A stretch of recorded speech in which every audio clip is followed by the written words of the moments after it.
الإجادة والإشادة بمستوى الحكم المصري أمين عمر مع مساعديه وغرفة الفار في مباراة التشيك وكوريا الجنوبية. مستوى عالي للتحكيم المصري في 90 دقيقة للمباراة.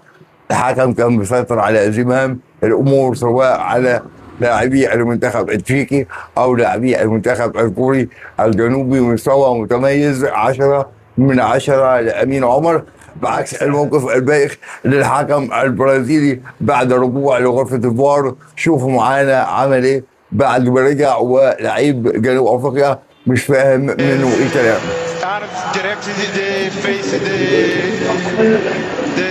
شهدت هذه المباراة هدف أول لكوريا الجنوبية، هدف من الأهداف الجميلة في بداية بطولة كأس العالم. مستوى متميز للتحكيم المصري مع أمين عمر في كأس العالم بأمريكا.